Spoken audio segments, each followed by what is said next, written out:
This is Scott Augustine for cardrunners.com doing the second part of this two-part video with a 2550 heads up continuation of me versus Liberty 6. And if you didn't watch the first part, I suggest you do so just to put some context to things that happen later on in this video. And as a quick reminder for those who watched and maybe forgot, I am down probably about five, maybe about 10,000 to Liberty across the two tables.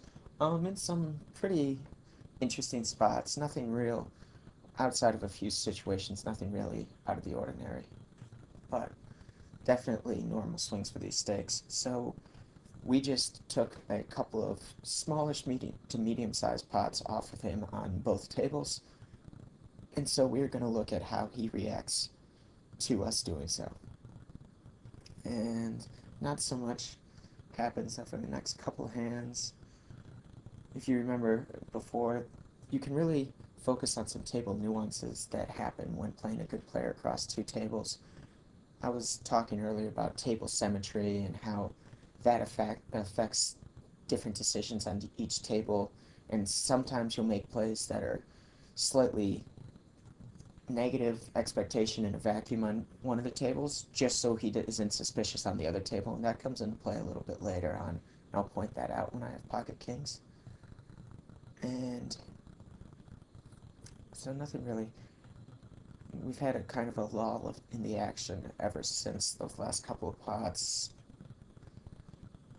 He's ran, I think, at least one big bluff on me that I saw. He probably ran one or two more, but nothing. He's not just blindly bluffing me every hand, and I'd like to reiterate that I think he is one of the better players at this stake, so it's important that you're constantly evaluating the situations with everything that's going on. I check behind on this left table. It's the first flop we've seen in a while with King 8 of spades. I think I could check raised on that as a bluff a lot. I don't think he folds a lot of his hands for value. At worst, he'll check call, and it's going to be a hard turn to barrel. And so I kind of just check that down with the intention of getting a showdown, but then I just don't think I have enough showdown value at the end, and I think a bet might be slightly more profitable than checking behind. So I decided to make a little half bet bot, like I got some sort of 2-pair or 5 on the end and take it down. I don't expect him to be folding a very strong hand, but I don't think he has a very strong hand very often on that, with how the action ensued up till then. I peel with the bottom pair on the right. I think that might be I think it's an alright peel, but this marks the start of when he starts getting into a hyper-aggressive mode against me, because he starts to realize that his double barrels at this time will have more efficacy. And so for the next maybe 30-40 hands, I think he plays fairly hyper-aggressive.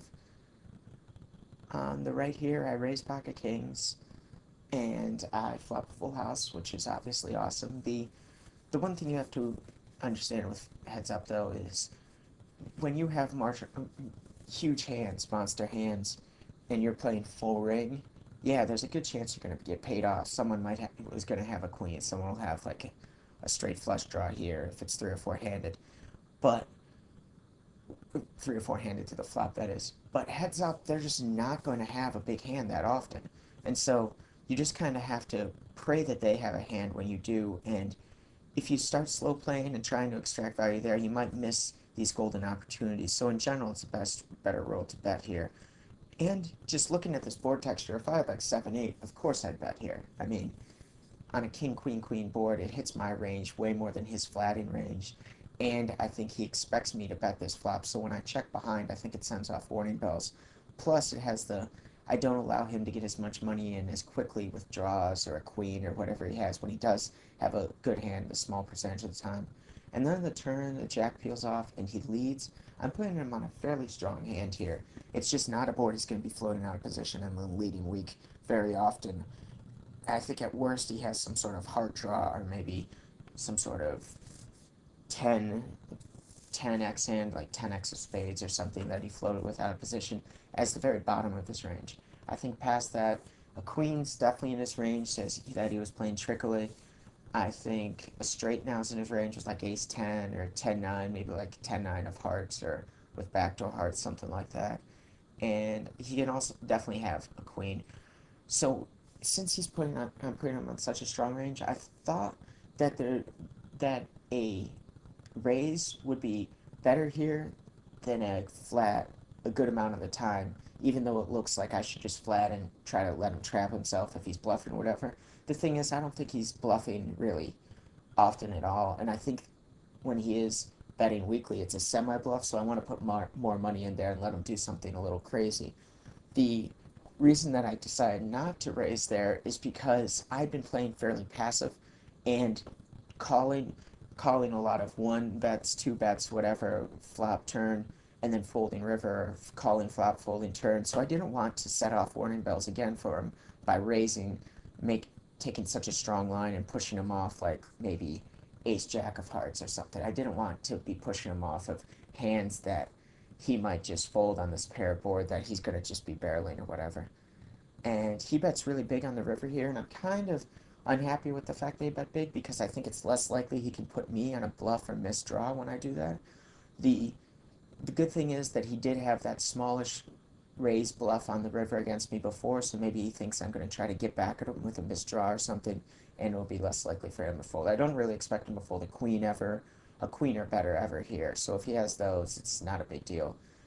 If the only things I'm looking at for to extract value from is maybe like some random jack that gets stubborn, or maybe I don't really even know. I think all his value hands, I think he's looking me up here, so it's not that huge a deal that he bet that big. And then he ends up paying me off after a little deliberation with the bottom end of the straight. I think he played his hand fine. The flop peel's a little of a fancier play, as you see his hand.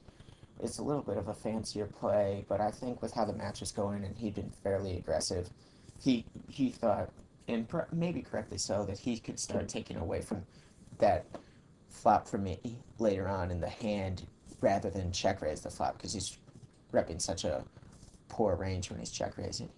Not a poor range, like a small range, but it's really strong, but it's just going to be small. And I won't believe him a lot of the time. And I decided not to 3-bet the ace-10 here. We just got much deeper, and I kind of wanted to see how he was going to react to that. I had a feeling he was going to go hyper-aggressive, but he decided, and that is what he does, but I didn't want to get into a big pot out of position without knowing that for sure. And so I float the flop. I think there's a decent amount of merit in that, and I think I have the best hand a lot. And I think he'll barrel an ace a decent amount of time. I think looking him up here is alright. Raising doesn't really rep much. I think, and raising might be good too. I think a good amount of the time he backed into something like eight with ace five or something. He picked up a five now. He picked up maybe he has pocket sixes. He was playing for pot control, something along those lines. Maybe ace three, maybe pocket fives, pocket fours, something that's going on with that. And so I think a fold there is better than a call, but a raise might be kind of cool sometimes. And so now that we've doubled up here, we got to look at how the dynamic's going to change. As I said, I think he's going to play, knowing this player, I think he's going to play me a lot more hyper aggressive than he was before, now that we're a lot deeper, because he can put more pressure on me. And I think I have to adjust to that by either kind of just stubbornly calling or stubbornly raising, start bluffing a little more, something along those lines, so they can't just, like on this jack nine hand, he can't just keep potting into me, and I call one, then I call two, and then whatever. If I'm folding that river, I think I should be folding that turn.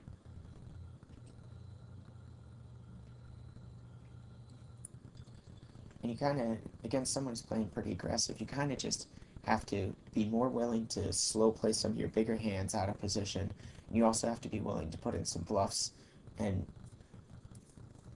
just make some moves so that they can't just blindly bet against you and just have you put off every decision. You've got to give them back a little aggression so that they kind of get off you.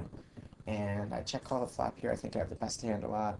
And then on the river on the right, is what I'm talking about. I check raise the left one, and I think that's to kind of just get him off my back a little bit. I don't want him to be blindly able to bet every single flop like he has been, and then just potting the turn, and then it forces me to either make a big move on the turn or make a hand, and it's hard to make hands, and it's hard to make big moves justifiable, so I'd rather just take that down there and kind of fight back in that way. And then he pots the river on the right. I think he realizes that there's not a lot of jacks in my hand because I think he'd think that I would either check raise the flop, lead the turn, lead the river definitely until it got there, because I don't think he expects that I'm trying to induce many bluffs by this river. So then when he bets, I think he has almost an 8 almost always here. Maybe even like pocket sevens or something. I pay him off, but I don't like that play at all. I think I should just fold. I don't think I can credibly rep a lot of hands that an 8 would be afraid of, and I think he can kind of bet and then talk himself into a call. And I think paying him off there is going to be not great in the long run. I raise tens. I check behind. Just kind of, I don't really know why I think I should be betting that flop in general with how it was going. I think I should bet call that flop and then see how it goes from there. I think I'll get a lot more action doing it that way. And a point to realize is my tens, even though they're like kind of on par with a 9 on that queen 9-2 board. Let me go back here a little bit. And there. Even though they're in terms of value on this board, since I have a 9 slightly beat and I don't have a 9 in my hand, it's easier for me to get paid off than if I had ace 9 here, even though they're pretty much identical in terms of straight value on this board, because I don't think he has pocket tens ever. It's important to see that I don't have any 9 blockers, so I can bet there, and he can have, there's just one more 9 in the deck for him to have, so he'll be able to hit that and call or check raise or whatever more percent of the time than he would if I had ace 9 there. So I think a bet with 10s there is optimal.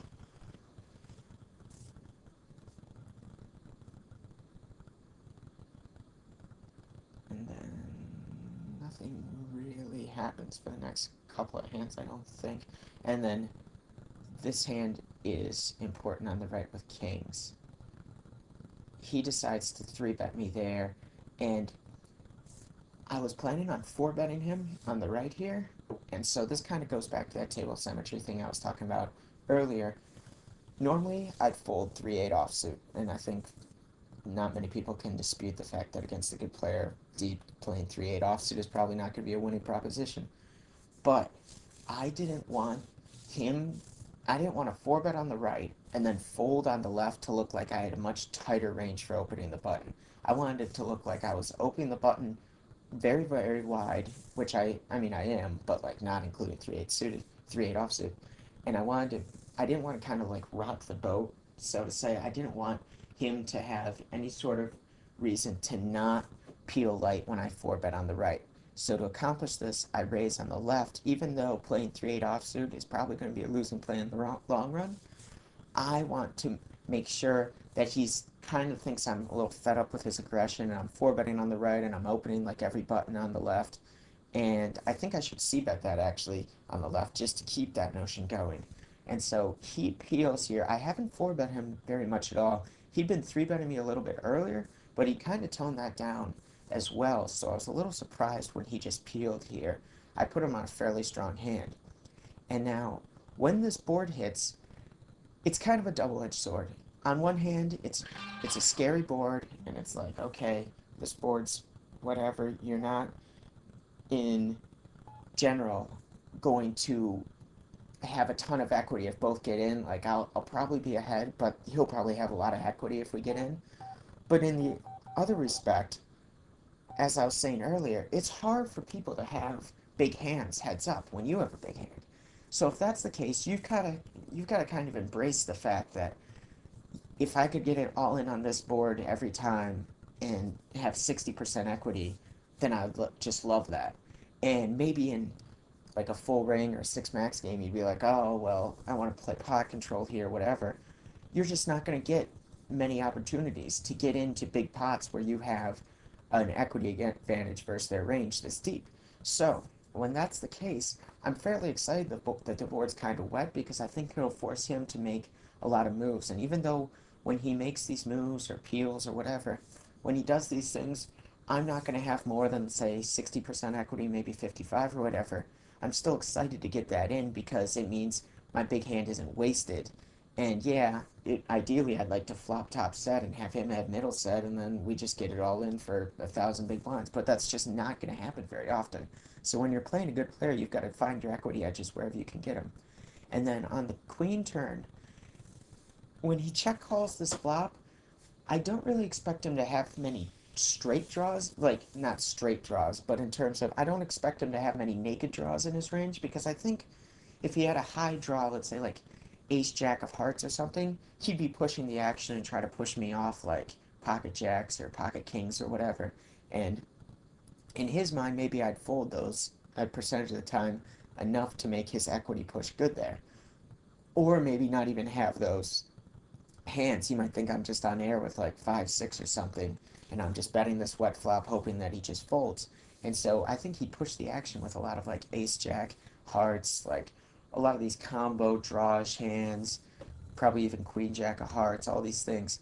And so I think when he flat calls, it's more indicative of a hand that's like 10-9, ace 10, some sort with a backdoor heart, some sort of marginal hand that he's kind of floating with, but he's kind of hoping the board gets a little scary and he can push me out later, or he's hoping that he has the best hand now, kind of a two-sided parlay on his part. And so when this happens, yeah, if he has a queen here and I'm gonna shove it in, it sucks. Like I'm drawing really, really dead. But I don't think because the board's so wet, and I said I was gonna be excited to get it in here with like a king's hand or whatever.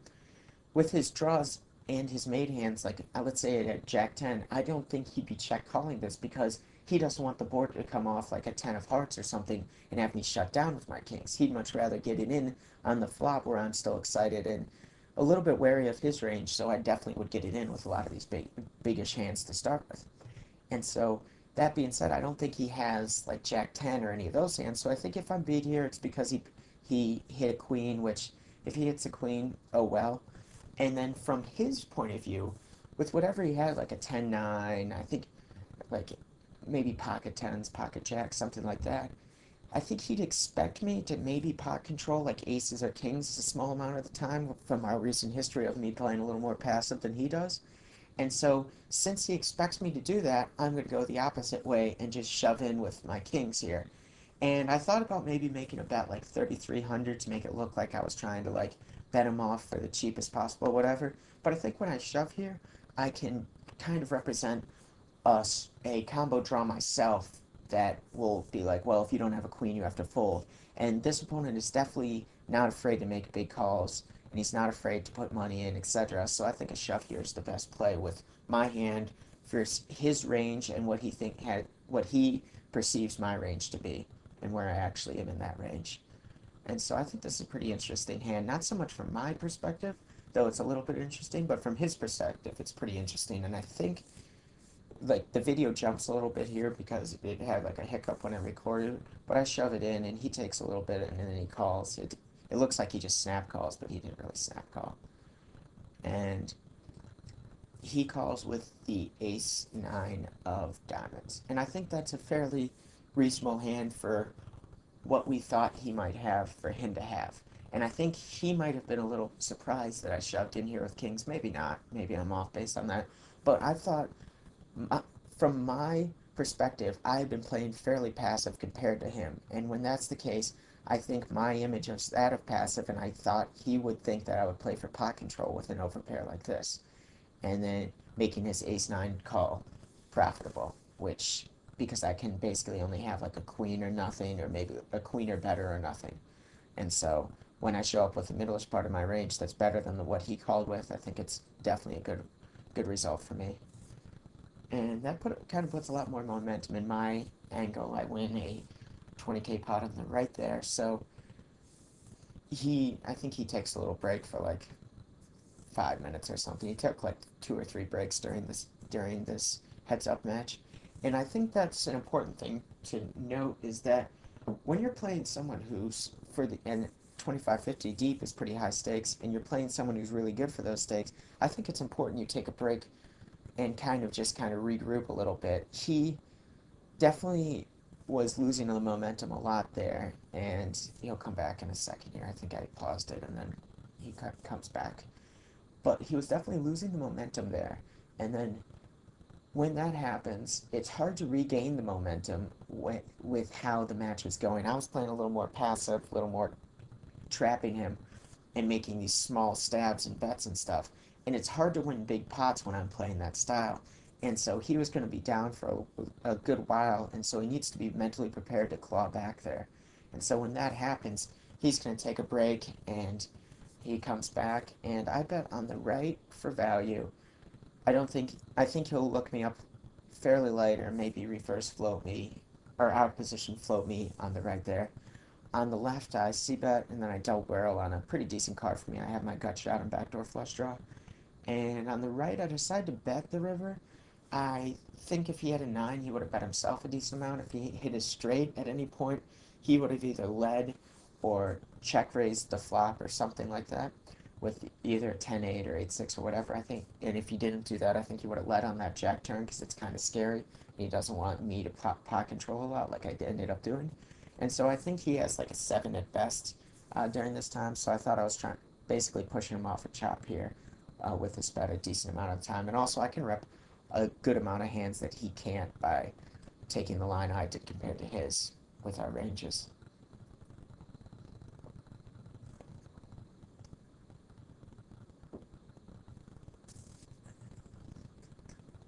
And we're about 10k effective on the left, 8k effective on the right. We'd been much deeper for a good 15 minutes on the right, so now we kind of have to adjust and see how he's going to react to us doing that.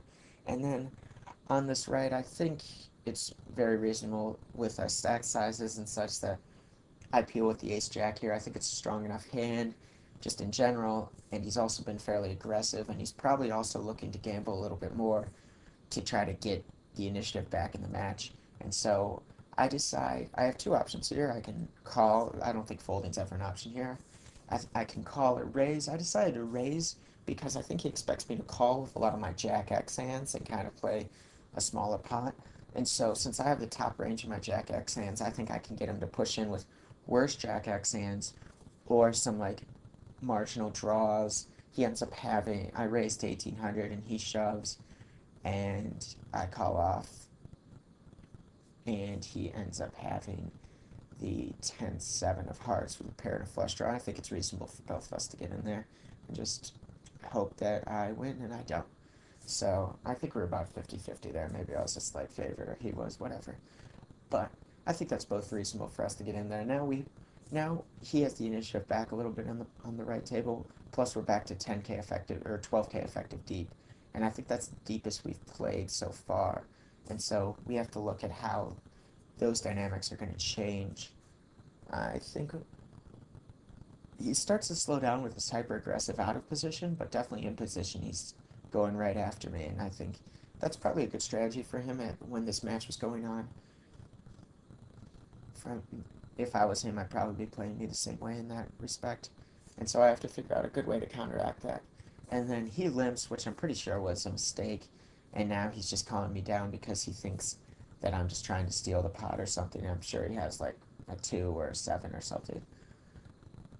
He didn't limp the rest of the match, so I'm pretty sure that that was not a good play by him, or that was not a play that he meant to make. And then on the left here, I see that this flop, I think that's reasonable on such a flat, dry flop. I want to be able to take that down when I don't have the king. And I make a bet of 500. I hadn't been making any bets that were like round numbers, like 500 or outside of like maybe a $200 C bet or something. But I've been switching up my bet sizes and stuff, and so I think it might have looked a little fishier when I just bet straight 500 there. And he peels again on the left. I peel on the right because I had a feeling that he had a fairly strong range on the right for 3-betting, and that he was not going, and if he didn't, he was kind of in the mood to be barreling and bluffing and stuff. And then he bet 650 instead of 750 on the right, which I think kind of should set off some warning bells. He'd been betting 750 for his 3-bets continuation bets, and so when he does that on such a dry board, I think he expects me to float a lot. So when he decreases his bet size, it's indicative of his range being weaker than I thought it was, or at least it is now. Maybe he has ace king, ace queen, something like that. And I was right to begin with, but now he has a weaker range. And so I think, yeah, flatting here would be fine, but I think a more optimal line to get him to spaz out or into induce might be to do a little smallish raise, maybe to like 1450 or something, because I think I'm representing such a small range here when I do that, and I have one of those hands that when that happens, he's gonna it will probably induce more often than it will if I flat here and he just barrels. Plus, it gives me a chance to get in more money on a street where I'm almost certainly ahead. And then on the left here, if we go back there for a second, he peels here, and then he leads the river. I don't think he has clubs very often, though he might. I don't think he has a straight ever. So I think his hands, when he takes this line on the left here, are basically some two pairish hands, maybe some queen jackish hands, or backdoor clubs. And while I think that I have the best hand a good amount of the time, definitely the majority, I don't know with how things have been going if he would have paid me off with exactly his hand here, which is one of the hands that he'd almost always have to pay me off with to make this make a raise profitable. So I just decided to flat here. He has Jack 8, and I'm not sure if a raise or a flat there is best. From just a vacuum perspective, you'd say, oh, well, you raise here if you think you have the best hand a lot. But I just hadn't been really bluff raising a lot. And so until I start to open that up and show him some different lines, I think flatting there might be better because he's going to be releasing a lot of these hands. But maybe not. And I flat there, and then he shuts down on the ace, which is fairly surprising to me. And I think it's kind of makes sense for him to have a hand like two nines or something here almost. A hand that's not nearly as that's not a jack, but doesn't. And if he doesn't have a hand that's as good as like a jack for showdown value or whatever, I don't see him really checking this ace because it hits his range so much better, and he's been into barreling and stuff. And so I thought by betting big here, there was a good chance that he would check raise me with like ace jack or like ace queen or something, and I could get a lot of money in on this tries board on the turn. But instead he folds, which is a little unfortunate, but what can you do? I think in retrospect, I think raising to induce on that type of board with the flow that had been going on might be the better play. But I mean, who knows? He might have just folded then too, so oh well.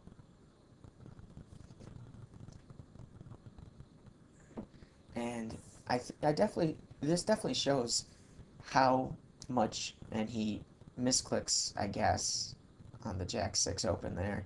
Later in the day, he fake misclicked, just open shoved for 200 big blinds for a 20k pot when I snapped him off with aces behind him. And so he could have been doing something like that to try to just make me think he was doing something fishy or whatever and shove with like ace 10 or whatever, but I don't, it didn't really matter. It was no point with Jack 6 offsuit.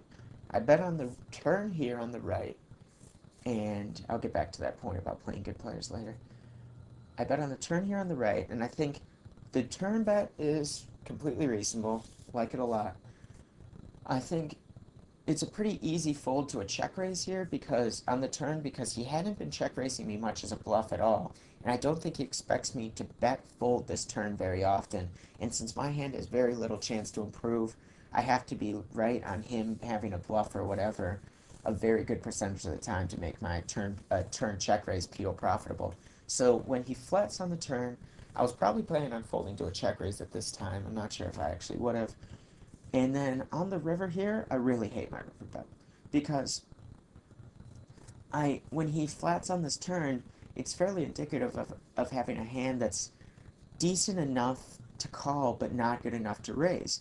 And those hands are a lot of hands like King 10, Jack 10, 10 eights, all these hands that just kind of picked up a pair, have a draw, whatever. And even if he doesn't have a 10 or have me beat, I don't think he's calling with worse very often at all now. I don't think he expects me to.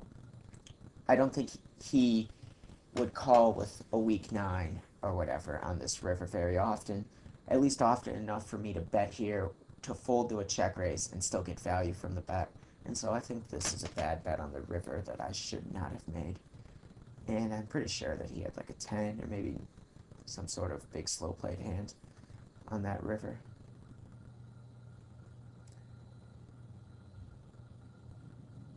And then, yeah, getting back to playing good players, my first video, some of the comments were people were like, well, you played really well, you had good, well, I don't know really well, but you played fine enough, and you had good commentary and good analysis of why you were doing things. But the players you were playing with kind of sucked, so like it's not that you there's only so many things you can do when playing talk about when playing bad players. And I think a while back I wrote an article for something else that kind of stated about how when you're playing bad players, it's almost like teaching them teaching third grade science as opposed to being like a college professor.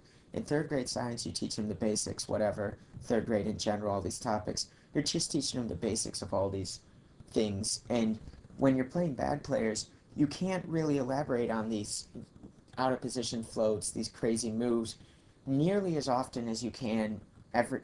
Like I did it a couple times against in my first video. That was my 510 heads up video, but it wasn't nearly enough.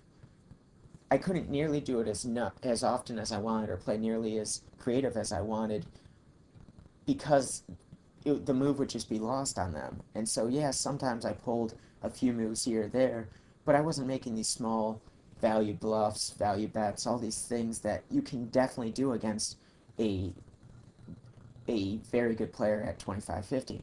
And so when that's the case, it's much more exciting to play. It's much more interesting, and poker becomes much more of a sort of matching of how each of your games match up, changing frequencies on the flies, all these things that if you're playing a bad player at 5-10, they're just not going to understand. Whereas if I'm playing this guy at 25-50, then it's kind of awesome to be able to do all these different things. And I 4-bet on the left here to, I believe, the same size as before. It actually, I think before it was 1440 and this was 1380, and I think I should keep it 1440 in this respect, just because I think he would expect me to keep it at 1440 with a good hand. And so I definitely think I should keep that up because he might be peeling a little lighter on the left if I change it to 1380. And then I see bet on this board. I think I should see bet a little bigger because I think I'd bet bigger with a big hand if I had ace king, aces, ace queen, whatever. I think I'd definitely bet bigger to try to get money in faster because it's just how I usually play. And so I think I should be betting with my bluff there more often. Then on the turn here, I have to either basically bet fold or give up on the hand. And I choose to give up on the hand. I think a bet fold might be better. He has king queen. I think if I bet the turn and then shove the river, he will either fold on the turn or the river often enough to make those bets profitable. I would like it a lot better if I have like 11K by the turn so that I can put a little more pressure and make it a little more reasonable sizing to do that. But I don't really mind it at all.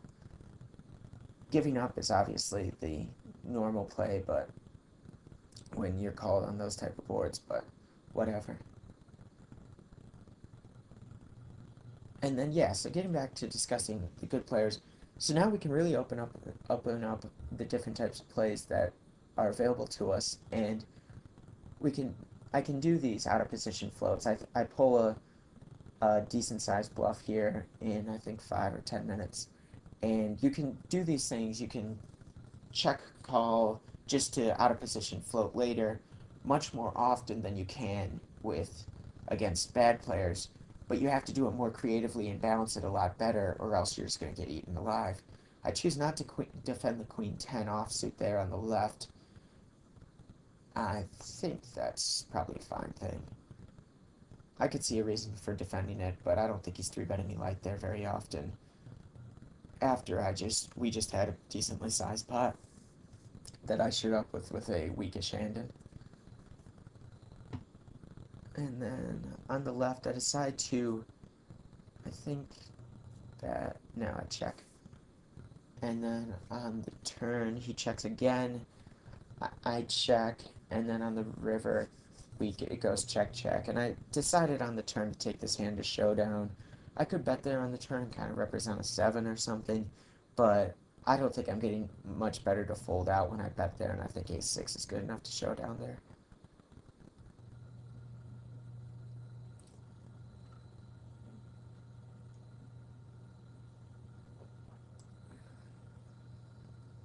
I decide to double barrel.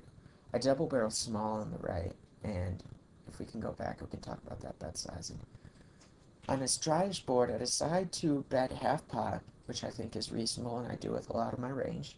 I didn't so much bet smallish a ton in this video as often as I usually do because we had deeper stacks for a lot of the video, so I wanted to make my continuation bets a little bigger.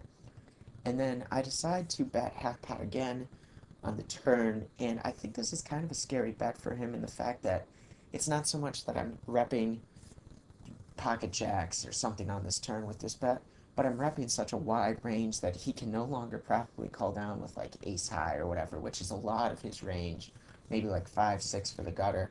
And then once I do that, I can fire a lot of rivers and take that down. I hit my queen, and I'm almost assured that it's good. But even if I didn't hit the queen, let's say the river was a king or a 10 or something like that, I'd still be firing. And I think my bet sizing actually on the river is a little too big. I'd actually prefer like a 650 or 700 bet size on the right there, just to go with the flow of how the match was going and how that hand in particular was going. I c-bet on the flop on the left here, and I think that's fine. I call this turn. I think if I didn't have the spades here, I'd probably fold because I don't really see him floating this flop and then leading with a hand that queen 4 is better than very often. He could be doing it with like a ace 10 hand or a jack 9 hand or something that kind of wants to just bet now, but I don't think he really does. I think it's much more likely that he has like king 9 or queen 9 or something that picked up that 9 and now, or maybe like a king X of spades thing, something that he's trying to put more money in now than he did on the flop. So I think that 9 improved his hand to a point where the queen 4 without the spades was no longer good. I called there to try to improve to 2 pair or trips sometimes, but mostly for the flush. And I just fold that river. His bet sizing was to just pot it there. I think that was for value. Later on, he takes a pot line with as a bluff, and I think we can see the differences there in that hand. In this hand, he never had he tried to take the initiative away from me instead of having it the whole way through. And so I think it's more likely that he was putting those big bets in for value than for any sort of bluffing. Here's the hand where he just pots it down. I think the ace 10 is one of the strongest hands I'm going to have on this board with flatting preflop, and so I think I can make the most here by checking to induce from him, because I do have an ace. It's much less likely that he has an ace, and I think he'll bet his king-queen hands all the way through, but I don't think he'll put in a ton of action if I raise. I don't think it's going to induce more action from his marginal mate hands, and he bets through with the jack-8 there, which he would have tossed if I would have raised at any point. So I think with that, in that particular time, the check call all the way down was a better play. He check raises on the right there. He hadn't been check raising many flops at all, so I kind of gave him credit just on that board. There's a lot of time. Plus, if we go back to there real quick, it's important to look. One more thing I want to get into is it's important to look at if you have like overs or you have kind of things where you're like, okay, my outs are X, Y, and Z, and let's say when I float this flop here, I'm floating it to take it away. Let's say on this right board here, I have king 10, and I decide, instead of folding here, I decide to call. and I decided to call thinking, okay, he'll probably shut down, I can take it away from him later. Adding to that fact, when I hit my king or a 10, it's probably good. And I can extract some value from those hands when I do hit those cards.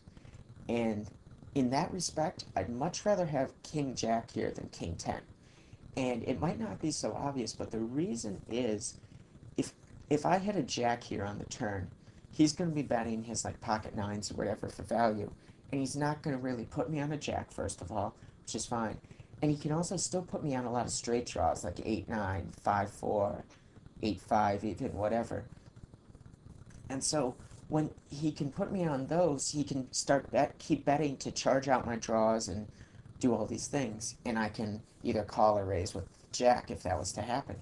But if I hit my 10 on the turn here, well, that makes 8-9 a straight, and that's a really obvious draw on this board.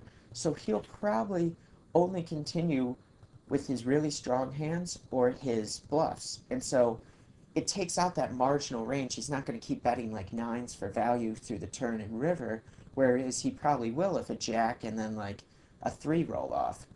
He definitely will. And so you lose those extra bets down the way, or he does hit with like 8-9 and then you're stuck calling down. It's just a lot of bad things when your overcards or your kind of disguised outs are actual outs for blatant draws, then you should be less likely to float or peel cards off because it's just going to create worse situations for you. You're kind of over repping your hand.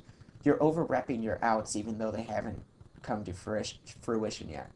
And so I think that's an important point to look at that people might not readily remember. I three bet the tens here. I don't know how I feel about this line on the flop. I think betting's alright. I think he'll float me a decent amount. But with this board texture, I think he's also going to raise me with these stacks a decent amount. And so I'm stuck like calling, and then I'm kind of like, well, an ace peeled off. Now what do I do? So I'm really betting this flop and then calling the raise kind of makes me really, really lost in the hand.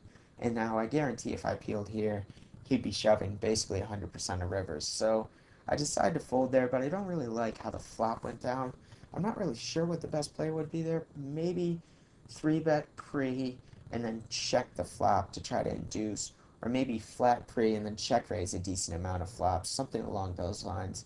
I misclick open the fives here on the left. I meant to open the 150 like I had been. And I'm still a little torn on that tens hand.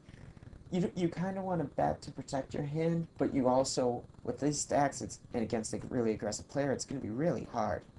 And so, on this left table here, I min-raised opened to 50 by accident, so then the pot was 200 on the flop. I decided to bet half pot, which was 100 to get us both to the 400 pot on the turn. And then on the turn, I think a lot of people will start to pot control, but I decided that fives were good enough to value bet here. And this accomplishes a couple of things. I might get immediate value from worse hands. He doesn't get to see my cards, etc. All the good things that come from betting. But also, it's going to put him on his toes a little bit. He's not going to really be looking me up with ace high here as often on this turn. And I think that allows me to take more pots away by value betting the fives there against his ace high. Yeah, sometimes he's going to call with like an 8-6 or a pocket sevens or whatever. But even then, he's going to still be put on his toes a little bit. I'm not losing much by putting in that bet there and seeing how he reacts. And the fact that he called with that ace-10 is fairly telling of where we are at. And then this hand here on the left is where I pull off a decent-sized bluff. He check raises again to that same amount as he did before on kind of a semi-coordinated flop, but I think he can be check raising with a lot of hands that can't stand a lot of heat once a turn comes. And so when he check raises here, and then he bets pretty big, he's representing that like the ace helped him, or that he's not afraid of the ace, so he's got like ace 10 or pocket 10s, pocket 6s, something like that. I don't think he's defending 10-6 very often, or 10 or 6-2, so he can't have already had two pair. He could have like ace 2 of diamonds, but all these hands that I can mention that he's betting for value on this turn, that can stand a raise, I can really just count on one hand. And I can pick up a lot of hands on this turn here, and I could have been slow playing something on the flop.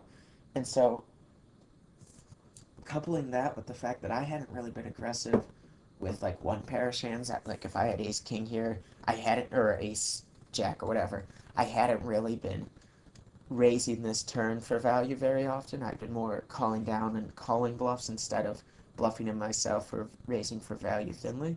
And so I think this is a good time for me to be able to pull off a bluff. And to maximize the efficacy of this bluff, I decided to time down for a while.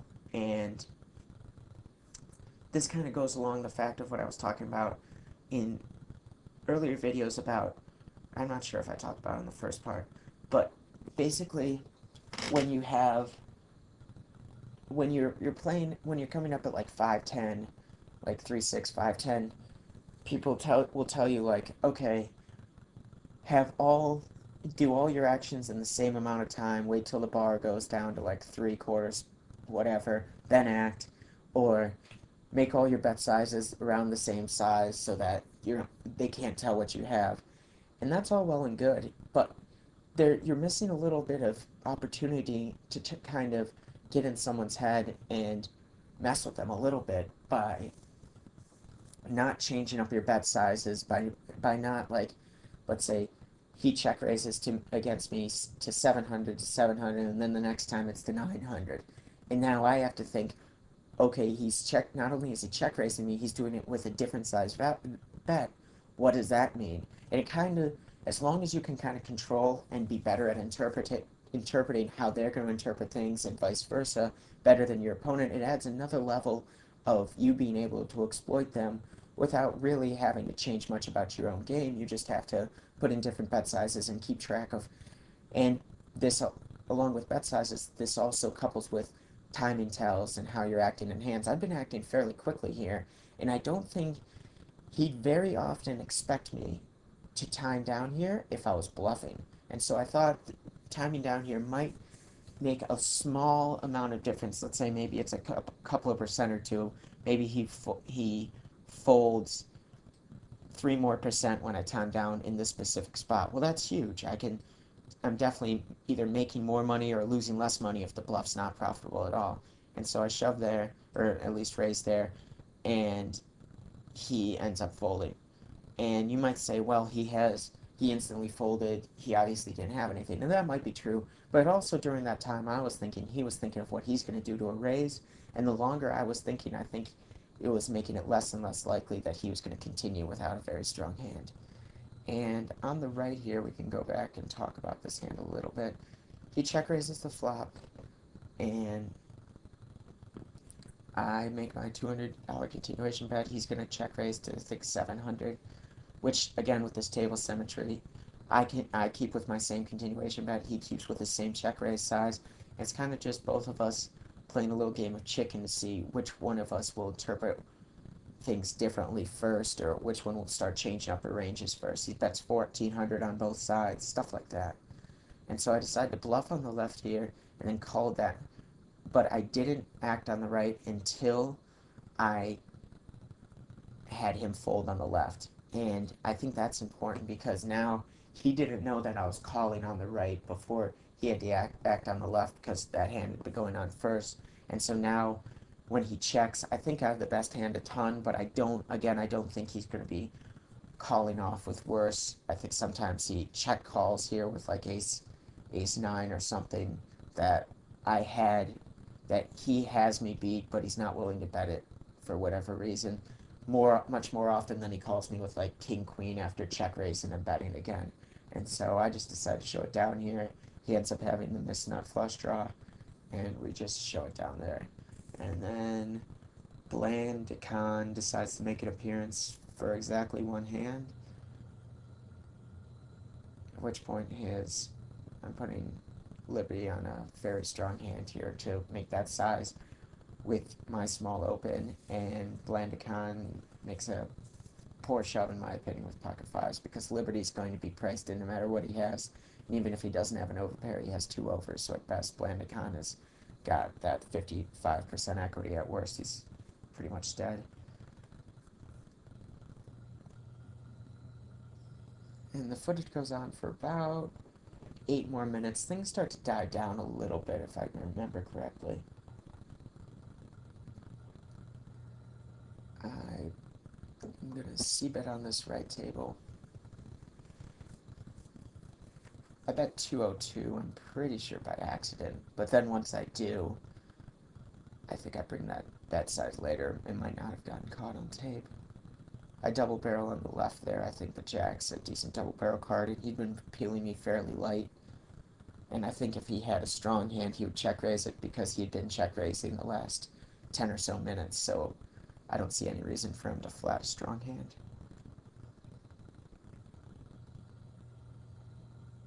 I see bet on the right. And he check raises. I believe I peel. I'm not entirely in love with that pick. I don't think he's going to be attacking an ace-high flop very often in this 10-minute segment, with the recent history of me kind of calling down his check raises, or at least making moves, him not seeing my hands. And I think I can call down, I guess, fairly light on this kind of trash board, because he either has like an ace or nothing, ace or better or nothing. But I don't really like my flop peel with the recent history that was going on. And it might be bad to like bet fold a decent middle pair, but just with how things were going, I didn't like it at all. And then I don't like actually either of these hands, so I think that's a good spot to look them over when you don't like your hands. I see about my gut shot here, I don't mind that at all. And I peel here, I don't really mind that either. And then the 9 peels off. I see him giving up a decent amount, and I don't see him check raising with an ace on the flop very often. So I don't see him having a hand that's going to fold that's better than Queen Jack when I bet this. So I think I should be checking this back. I have enough showdown value in my mind that he doesn't have an ace high very often, and he's not folding anything better than ace high. And so if that's the case, I shouldn't be betting here, because I have Queen Jack high, which is if he doesn't have an ace and no pair, then I'm ahead. And so, and sometimes I do get blown off my hand here when he check raises with like low diamonds or something. And so I think I should definitely check behind on that turn. And now with him winning those 2 medium-sized pots, I think the momentum's a little more in his favor, just like it was at the start of this second part with me having it in my favor. And about in 20 minutes, which will go past the footage, I end up taking a break and going down and eating some breakfast. I think it was in the morning. And so I think in the same vein, it was good for him to take a break when I had the momentum. I think it was good for me to take a break when he had it. I calmed down with the queen high on the left on that board. I think it was how it worked out. It was fairly standard from my view.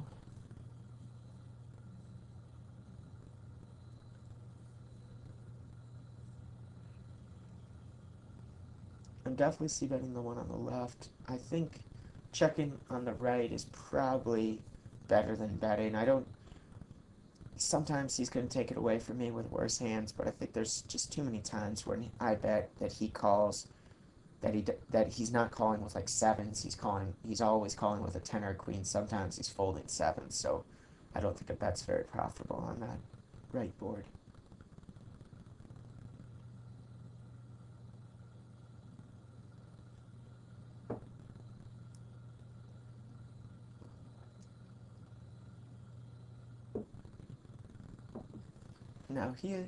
Now it's slowing down a little bit, plus he has the momentum, and a lot of my profit from the situations we were getting in was more of him spazzing out or not believing me and kind of playing a little too loose and wild, and me kind of toning it back. And so since he's kind of toned it down now, I don't really I think my profit against him will go down drastically over the next like hour or so if I would have kept playing instead of taking a break. And so I think taking a break there is definitely the right play.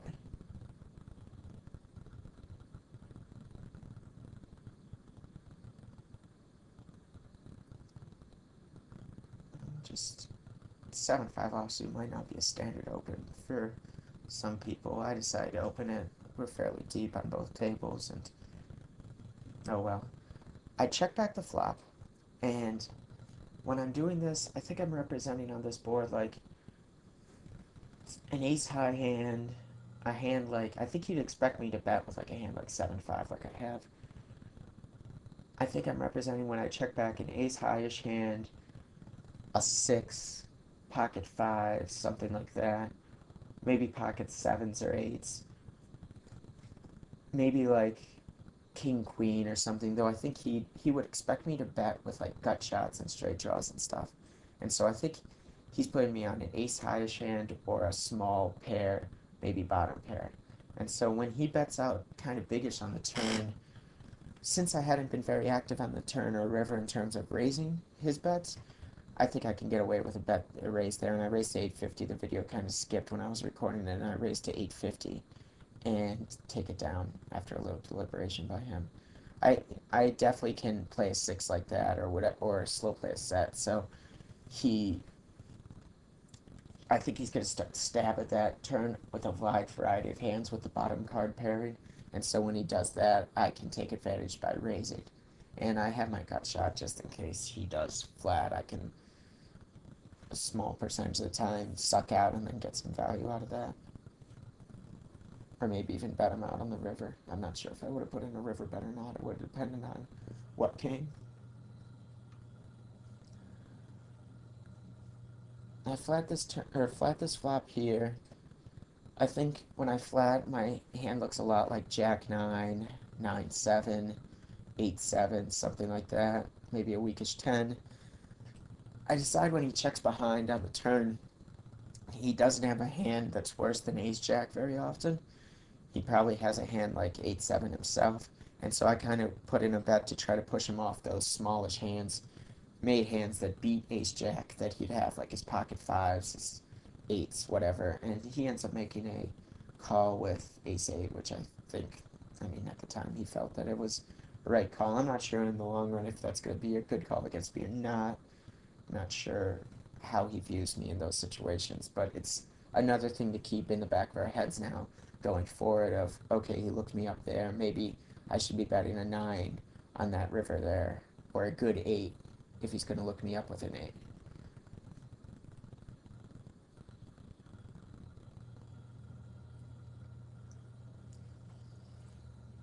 I defend on the left here to his 3-bet. He hadn't been 3-betting really at all. Both of our 3-betting percentages had gone down drastically the deeper we got. When I was at 100 big blinds and he, like when we were at 100 big blinds effective even before the video was on, we were definitely 3-betting each other a lot more than we are now. And I think that's just a function of both of us are fairly confident post-flop. So when you're just increasing the pot out of position, you better have a better starting hand, or else you're going to have to just barrel through or make a lot of just fancy plays. It's really hard to play out of position against a good player, so you just don't have a lot of incentive to take down that 3 big blind open when it means you have to be playing like a 10K pot out of position some of the time. And so our 3-betting percentages had gone down fairly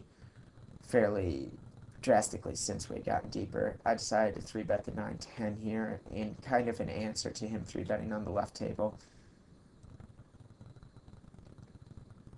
I decide to bet here. I think this is the last hand or second to last hand. I bet really small, and I didn't think at the time. I think at the time he was going to go like fit or fold on an ace 3-3 board with no flush draw, and so I was definitely going to bet small here and then bet small again on the turn and see what he did on the river, or see what the river came. And I think he just decides to fold, which I think I can get a lot of folds from this king X, his king queens, his queen jacks, his jack tens. I don't see him really floating that board very often at all, because there's just no opportunity for him to improve against the hand I'm representing. And we're drawing near to the end of the video here. I think we found a lot of interesting spots over parts 1 and 2. I think I ended up down about 10,000. He leaves for a little while, and then he comes back, and then I leave for a little while. We took a bunch of breaks, and later on in the day we played again.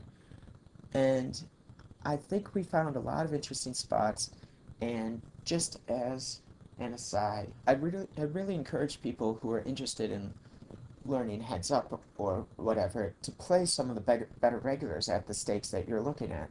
If you're a 2-4 player and you never play the really good 2-4 players, well, just jump in and start playing them and see what makes them good. You learn a lot of things from playing really good players heads up, and I think that's what really made my game grow much faster than my opponents did when I was coming up through the ranks, because I was playing the people that are now at like the higher stakes that are playing like Rail Heaven, which I'm not sure if I have the stomach to play 100K buying games these days. Those guys are crazy, but they I wasn't afraid to play really anyone at the stakes I was playing. And sometimes you lose, and you lose a decent amount of buy-ins to these people, but at the same time, you learn so much from playing a good player heads up.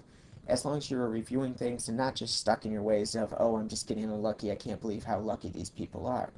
And so when that happens, you have to just play. I'd encourage everyone to play better people at the stakes they're playing, just for playing for 500 hands, playing for 1,000 hands, and just see how it happens. As long as you're competent heads up, you're not going to get torched during this time. You might lose 4 or 5 buy-ins, but you're not going to lose like, I don't know, 15, 20 buy-ins very often, unless you do run poorly, in which case you were going to lose that against people anyway.